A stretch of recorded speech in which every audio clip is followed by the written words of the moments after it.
Chers amis, chers jeunes, chers frères et sœurs, je vous salue. Je suis heureuse de pouvoir passer ce moment avec vous à l'écoute de la parole de Dieu. Aujourd'hui, nous allons revoir ensemble une histoire d'une famille dans la Bible que vous connaissez certainement. Mais nous la reverrons sous un autre angle et nous verrons combien au travers des difficultés, des erreurs ou des points faibles, Dieu nous permet toujours d'avoir les outils et les armes nécessaires, non seulement pour sortir de ces situations vainqueurs, mais pour nous préparer, nous permettre de grandir, de progresser, de nous développer, de préparer notre avenir. Je vous invite pour cela à ouvrir vos Bibles dans le livre de 2 Rois au chapitre 4. Et nous lirons ensemble, donc je lirai moi dans la version Bible du Semeur, les versets 1 à 7. 2 Rois au chapitre 4. La veuve d'un disciple des prophètes implora Élisée en ces termes. « Ton serviteur, mon mari, est mort. Tu sais combien il craignait l'Éternel. Or, voilà que l'homme qui lui avait prêté de l'argent veut prendre mes 2 enfants et en faire des esclaves. » Élisée lui demanda, « Que puis-je faire pour toi? Dis-moi ce que tu as dans ta maison. » Elle répondit, « Je n'ai plus rien d'autre chez moi qu'un flacon d'huile. » Il dit alors, « Va donc emprunter chez tous tes voisins autant de récipients vides que tu pourras. Puis tu rentreras chez toi, tu fermeras la porte sur toi et sur tes fils.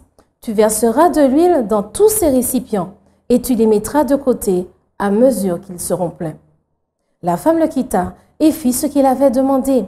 Elle ferma la porte sur elle et sur ses fils. Ceux-ci lui présentaient les récipients et elle les remplissait. Lorsqu'ils furent tous pleins, elle dit à l'un de ses fils, « Passe-moi encore un récipient. » Mais il lui répondit, « Il n'y en a plus. » Au même moment, l'huile s'arrêta de couler. Elle alla le raconter à l'homme de Dieu qui lui dit, « Va vendre cette huile. Tu pourras rembourser ta dette et vivre, toi et tes fils, avec ce qui te restera. » Le titre de mon message, merci. Prions ensemble. Seigneur, nous te remercions pour tes grâces et tes bénédictions. Merci pour ce moment que tu nous permets d'avoir afin de pouvoir comprendre ta parole. Ouvre nos cœurs et nos esprits, que toi seul sois vu et entendu et que nous puissions te recevoir dans nos cœurs au nom de Jésus, ton Fils. Amen. Une femme donc, avec ses enfants, une famille monoparentale comme il y en a beaucoup. Et j'ai presque envie de dire comme il y en a de plus en plus, pour différentes raisons. Une famille qui, monoparentale ou pas, se trouve dans une situation difficile, situation que nous connaissons bien trop souvent. Cette femme, un peu perdue, constate que tout est en train de partir. Son mari, certes, est décédé, mais en plus ses enfants, bientôt, elle sera privée de ses enfants. Et donc, au travers de l'histoire, nous allons voir que même si nous avons des difficultés, que nous pouvons être perdus, il y a des éléments qui ressortent et que les parents transmettent aux enfants. Premièrement, cette femme a montré à ses enfants qu'il faut savoir demander de l'aide dans la vie. À certains moments, nous pouvons gérer les choses tout seuls, mais à d'autres, il est important pour nous de pouvoir dire « j'ai besoin d'aide » et pouvoir demander cette aide aux personnes appropriées. À son époque, la femme se retourne vers le prophète. Mon mari, dans la Bible, en version seconde, la femme d'un fils de prophète, l'école des prophètes, son mari était dans cette école, donc normalement, un homme qui sert Dieu, qui craint Dieu, je suis sûre que le prophète Élisée pourra m'aider. J'en suis certaine. Donc, elle va lui demander de l'aide. Et Élisée, donc, l'écoute et lui répond. Cette femme, en plus d'avoir demandé de l'aide, elle se trouve devant la situation dans laquelle elle va quand même exprimer certaines de ses émotions. Elle implora Élisée. Elle n'a pas simplement informé Élisée, « Et au fait, j'ai une situation difficile. » Mais les émotions de son cœur ont pu transparaître. J'ai une situation difficile et qui m'affecte. Il faut pouvoir aux personnes appropriées expliquer, faire sortir, partager ses émotions. Parler de ce que l'on ressent. Ensuite, Élisée qui lui dit donc, écoute, qu'est-ce que tu as chez toi? Puis d'abord, qu'est-ce que tu veux que je fasse pour toi? Ça peut paraître désarçonnant. Élisée essaie de lui dire, ne t'en fais pas, allons à l'objectif. Donc, je te propose quelque chose. On va utiliser ce qu'il y a chez toi pour pouvoir te permettre de t'en sortir. Ainsi, cette femme se retrouve à dire, oui, je sais, il y a un flacon d'huile. C'est la seule chose qui me reste, mais au moins j'ai ça. Alors Élisée lui dit d'aller chercher des vases, des récipients autant que possible. Et là, cette femme a dû faire preuve de persévérance. Dans le village, passer par toutes les maisons, craindre parfois d'entendre dire non. Il se peut que les personnes aient tous leurs récipients occupés. Il se peut aussi que les personnes n'aient pas envie de partager. On ne sait jamais. Mais il se peut aussi qu'on lui demande, mais au fait, qu'est-ce que tu veux faire avec ça?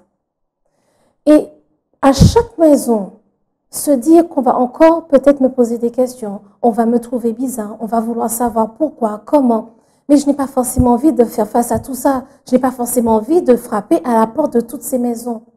Et pourtant, elle a persévéré et elle a demandé autant de vases qu'il lui était possible. Par la suite, elle se retrouve avec ses enfants.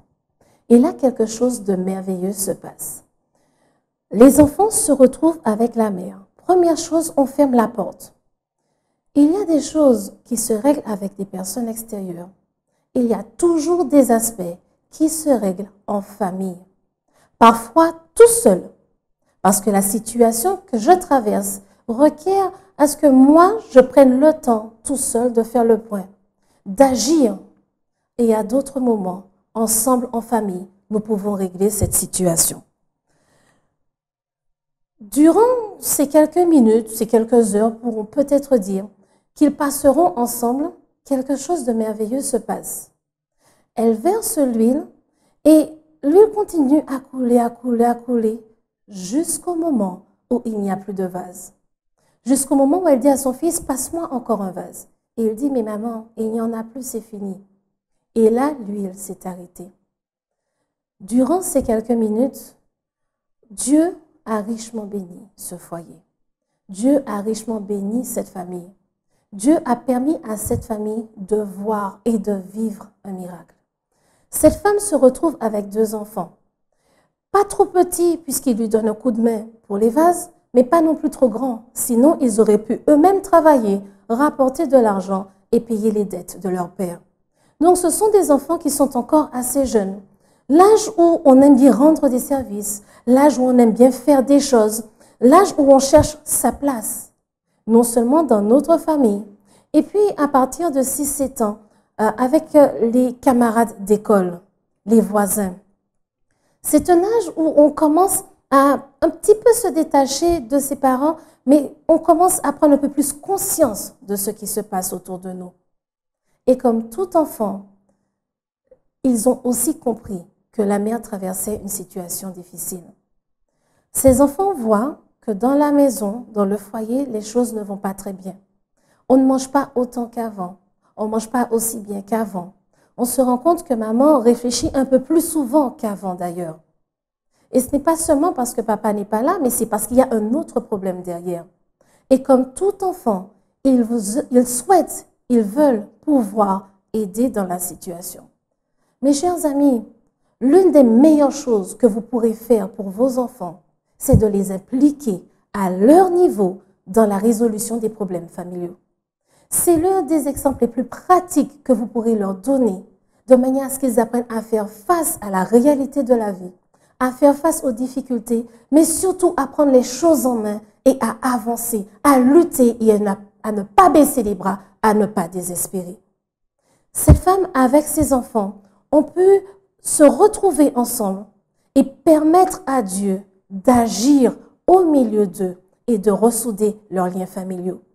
Les enfants se sentent mieux, ils ont aidé à la résolution du problème. La mère se sent mieux, je vais pouvoir sauver, garder mes enfants. Cette femme, en acceptant de demander de l'aide, aussi bien au prophète qu'à ses voisins, a permis à ses enfants de vivre une expérience inestimable avec Dieu. Elle leur a permis de vivre de manière concrète les miracles de l'Éternel. Comment Dieu agit tous les jours dans notre vie. Après cela, cette femme a aussi permis aux enfants de se sentir intégrés, donc dans la famille. Puis elle retourne vers Élisée. Voilà, c'est fait. On a rempli les vases. Pas de problème. Maintenant, va, vends l'huile, tu paieras tes dettes et avec le reste, tu pourras vivre, toi et tes fils. En d'autres termes, jusqu'au jour où ils seront en âge de pouvoir travailler eux-mêmes et prendre leurs responsabilités, vous avez de quoi tenir jusque-là. Quand on regarde bien, cette maman, avec les difficultés, s'est retrouvée dans une situation un peu difficile, un peu confuse et perdue. Et c'est vrai qu'elle n'a pas pu montrer à ses enfants d'elle-même, mais écoutez, on a un problème, voilà quelle solution on va apporter. Il a fallu l'aide extérieure, ce qui n'est pas une mauvaise chose, car Dieu nous a créés à plusieurs, ensemble. Son objectif dès le départ, il n'est pas bon qu'on soit seul, ne se limite pas au mariage. Et il dit bien à Adam et Ève, croissez, multipliez, remplissez la terre. Son objectif n'a jamais été que nous luttions seuls face aux difficultés. Donc, Élisée, ce prophète, a eu une part à jouer. Premièrement, l'intervention d'Élisée a permis de rétablir une certaine relation parent-enfant. Écoutez, on va trouver un moyen de régler ça, venez avec moi. On prend les vases, on se met ensemble, on ferme la maison et puis on va verser l'huile dans les vases. Ensemble, ils ont dû parler, discuter. Les enfants peut-être disent, mais maman, pourquoi faire? Mais comment? Mon enfant, Dieu va agir.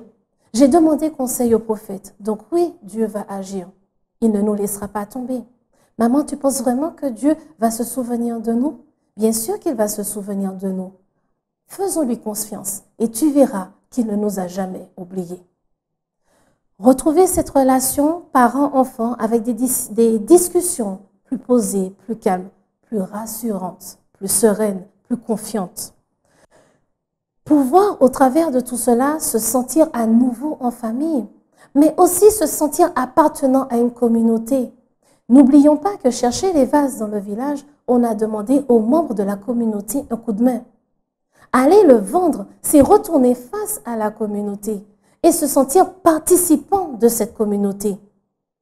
En tant que vendeuse, cette fois-là, certes, mais personne active et participante intégrée dans cette communauté. Ensuite, à travers tout cela, les enfants ont pu comprendre qu'il faut savoir réagir d'une certaine manière face aux difficultés. Il faut pouvoir un peu se calmer, demander de l'aide aux personnes appropriées, pouvoir extérioriser quand même certaines choses et puis rester ouvert aux solutions qu'on nous propose. Cette femme aurait pu se dire, bon, écoute, je veux bien tout ce que tu me racontes, mais je ne te demande pas de me faire verser de l'huile, je te demande de l'argent. Non. Dieu sait mieux que nous ce qui va nous permettre de sortir victorieux et grandis des situations difficiles. Bien sûr qu'Élisée aurait pu lui dire, mais écoute, va dans la rivière, tu vas trouver 3 pièces d'or. C'est possible, qu'est-ce qui empêche à Dieu de faire ce miracle? Mais en contrepartie, les enfants n'auraient pas pu apprendre tous ces éléments de la vie. Et ils n'auraient pas pu faire l'expérience d'une manière vécue sur plusieurs minutes de leurs propres yeux, si je puis me permettre d'insister, des miracles de l'amour et de la bonté de Dieu envers eux. Et Élisée montre à cette femme et à ses enfants, quand il nous faut résoudre un problème, on doit se fixer des objectifs et on doit planifier afin d'y arriver. Cette femme était trop perdue pour arriver à faire la part des choses. En réalité, avait-elle vraiment besoin de retourner vers Élisée et de lui dire « c'est fait ». Au fond d'elle, elle aurait pu se dire « mais je vais aller le vendre ». De l'autre côté, Élisée aurait pu dès le départ lui dire « écoute, tu vas, tu fais ça, puis après tu vas vendre l'huile ». Chaque chose en son temps. Sur le moment, cette mère ne pouvait pas intégrer et gérer différentes choses. Elle devait déjà gérer ses émotions, ses craintes et pouvoir transmettre la confiance à ses enfants. Dieu va agir pour nous aujourd'hui. Et puis d'ailleurs, si nous sommes plusieurs, c'est que chacun a un rôle. Une seule personne n'a aucunement toutes les responsabilités à porter sur ses épaules. Et donc, Élisée leur a permis de voir et par étapes et de vivre par étapes. On se fixe des objectifs et on planifie le moyen d'atteindre nos objectifs. Et ensuite, étant donné qu'Élisée a demandé à cette femme de fermer la porte sur elle et sur ses enfants, il a impliqué l'ensemble des membres de la famille à agir, à s'investir, de manière à ce que chacun à sa place, à son niveau, avec ses capacités, puisse agir dans la résolution du problème. Il a permis aux membres de cette famille de retrouver confiance en leurs capacités. Mes chers amis, ce que nous avons vu, c'est la vie que nous traversons tous et comment au travers de tout cela, Dieu nous permet d'apprendre à gérer nos émotions, notre vie, les difficultés, gérer les outils, les armes que nous avons afin de pouvoir avancer, progresser et ne pas laisser l'ennemi nous abattre et nous terrasser. Chers jeunes, toutes les fois où tes parents t'ont incité, t'ont poussé à parler, à dire ce que tu penses, ce que tu ressens, à demander de l'aide, soit directement à eux, à un enseignant, au pasteur, à un ancien, à un ami, à un oncle, à une tante. Toutes les fois où ils t'ont encouragé à prendre un peu de distance face aux difficultés, d'avoir un peu d'humour, à gérer les situations de la vie, à savoir prendre un peu ce recul qui permet de respirer et de pouvoir aborder les choses sous un autre angle. Toutes les fois où ils t'ont enseigné et encouragé à être persévérant. Toutes les fois où ils ont insisté de manière à ce que tu ailles encore plus loin et encore plus loin. Et même s'il y a des difficultés ou quelques échecs, mais continuer à avancer sans t'arrêter. Toutes les fois où ils t'ont aidé en te poussant à avoir des activités, des responsabilités aussi dans la maison, des responsabilités à l'école, à l'église ou dans des clubs. Toutes ces fois où ils t'ont permis de mettre en action et en application tes capacités. Toutes les fois où dans ta communauté religieuse, on t'a proposé de faire quelque chose. Toutes les fois où tes voisins, tes amis, ta famille t'a proposé une nouvelle responsabilité, une nouvelle activité. Toutes ces fois, ils ont travaillé de manière à ce que tu puisses acquérir la capacité de t'en sortir vite, de te relever vite des situations difficiles de la vie. Ils t'ont aidé à acquérir la capacité de pouvoir rebondir, mais ne pas rester trop affecté, ne pas être finalement trop déformé par ce qui se passe autour de toi. Ils ont tout fait pour t'apprendre qu'est-ce que c'est que la résilience. Alors que la fin de l'année scolaire est arrivée, certains d'entre vous partiront, d'autres pas. Certains vont encore avoir plusieurs années au lycée, d'autres années de formation. Gardons à l'esprit et gardez à l'esprit une chose. Durant cette grande aventure dans laquelle on apprend à être résilient, on apprend à pouvoir faire des choix sains au milieu des situations difficiles. Chaque personne est importante. La participation de chaque personne est nécessaire. La présence et l'investissement des enfants, des jeunes, dans votre rôle d'enfant. Oui, certaines fois, surtout dans les situations de famille monoparentale, il va falloir prendre un peu plus de responsabilité. Certes, le parent reste le parent et l'enfant est une des personnes qui doit en effet grandir un petit peu plus vite. L'enfant doit pouvoir trouver sa place, chers parents, à son âge et pouvoir se dire « j'ai réussi à donner un coup de main et à permettre de faire les choses avancer ». Les parents sont les personnes qui autour transmettent tout ce qu'ils ont appris de la vie, tout ce qu'ils ont pu tirer comme leçon de leurs expériences passées, même de leurs erreurs passées. Ce sont les personnes qui vont toujours vouloir pousser, encourager. Bien sûr qu'à certains moments, ils feront des erreurs. Jésus n'est pas encore revenu. Aucun d'entre nous n'est sans erreur et sans défaut. Mais ils font de leur mieux avec ce qu'ils ont afin de vous aider à avancer. Et puis, il y a ces personnes autour, ces adultes, familles, anciens d'église, pasteurs, responsables JA, moniteurs, monitrices de l'école du sabbat, moniteurs, monitrices des clubs éclaireurs, aventuriers et autres. Toutes ces personnes autour qui, comme le prophète Élisée, sont utilisées par Dieu afin de permettre aux enfants, aux jeunes et aux adultes d'être aidés, guidés, encouragés, de calmer si nécessaire, mais aussi de transmettre d'une manière pratique la possibilité à chacun de bénéficier des bénédictions de l'Éternel, de permettre à chacun de voir Dieu agir de manière concrète et miraculeuse dans sa vie. Toutes ces personnes, ce sont vous et moi, nous qui avons accepté la mission que Dieu nous a confiée, de permettre à tous ceux qui sont dans le besoin, de voir l'Éternel agir dans leur vie et de bénéficier de ces miracles. Alors que nous sommes dans la période de la fête des mères et surtout plus proche de la fête des pères, pensons à remercier ceux qui ont contribué à faire de nous qui nous sommes. Nos parents, mais aussi ces adultes qui ont pris une part active dans notre vie. Merci maman, merci papa, merci aux secondes mamans, merci au second papa, merci tati, tonton, merci ses voisins, merci ses membres d'église, ses anciens, ses dirigeants, ses pasteurs, ses moniteurs, ses monitrices, ses accompagnateurs, vous qui avez toujours été présents alors que nous avions tant besoin de vous.